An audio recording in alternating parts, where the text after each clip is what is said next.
নমস্কার বন্ধুরা, সবাই কেমন আছেন? দুর্গার হেসেল থেকে পারমিতা। আজ আমি আপনাদের সাথে একটা দারুণ জিনিস শেয়ার করতে চাইছি, মানে যেটা আমার কাছে খুব ভালো লাগে। সেটা হচ্ছে তালের কাইকে কিভাবে সংরক্ষণ করে রাখবো। আসলে এই সময় তালের দামটা একটু কম আছে, আর জন্মাষ্টমীর সময় তালের দামটা অনেক বেড়ে যায়, আর তাল পাওয়াটাও একটু সমস্যা হয়। তাই তালের কাই যদি এখন থেকে সংরক্ষণ করে রাখা যায়, তাহলে কিন্তু যখন জন্মাষ্টমীর সময়টা, তাহলে খুব সহজেই আর কি তালের বিভিন্ন রকম পদ আপনারা করে নিতে পারবেন। তো তালের কাই সংরক্ষণ করে রাখতে চাইলে যেটা করতে হবে, প্রথমে আমি এখানে 3টে তাল থেকে কাই বের করে রেখেছি।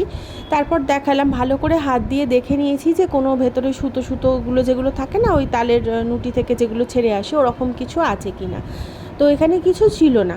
আপনারা চাইলেও ওটাকে ছেঁকেও নিতে পারেন।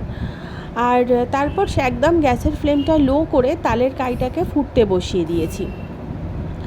তো এখানে মানে তালের কাই ভীষণ ছেটকায়। তো যেই দেখুন ফুটতে শুরু করেছে, আমি ওপর থেকে একটা চাপা দিয়ে আর গ্যাসের ফ্লেমটাকে লো করে রেখে মিনিট 5 করে চাপা দেবো, আবার একবার করে নাড়িয়ে দেবো। এইভাবে আমি তালের কাইটাকে ফুটিয়ে নেব। তালের কাই সংরক্ষণ দুভাবে করা যায়। আমি এটাকে সংরক্ষণ করছি আপাতত ওই 7 থেকে 10 দিনের জন্য।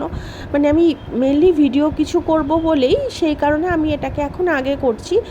আর আমি এরপর আবার তাল বলে রেখেছি, মানে যেখানে যেখানে পাওয়া যায়, বা ধরুন বাজারেও তো এই সময় দামটা কম, তো আমি তাল দিতে বলে রেখেছি। তাল পেলে আমি সেটাকে সংরক্ষণ করে রাখবো 1 মাস 1.5 মাসের জন্য, যাতে জন্মাষ্টমীটা ওই তাল দিয়েই হয়ে যায়। তো যাই হোক, তো এই তালটাতে আমি সংরক্ষণ করার জন্য এভাবে ফুটতেই দিয়েছি। এখানে কিন্তু আমি তালটাকে যতক্ষণ না জলটা শুকিয়ে আসছে, জলটা মানে শুকিয়ে নিয়ে তালের কাইটাকে রেখে দেবো। গ্যাসের ফ্লেমটাকে একদম লো করেই কাজটা করব।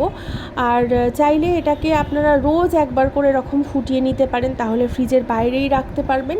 আর আমি এটাকে সেরকম কিছু করব না, আমি এটাকে আজকে একদম ফুটিয়ে জলটা শুকনো করে রেখে দেবো, আর একটা এয়ারটাইট কন্টেনারে ভরে ফ্রিজে রেখে দেবো, সেখান থেকে বার করে করে কাজ করব।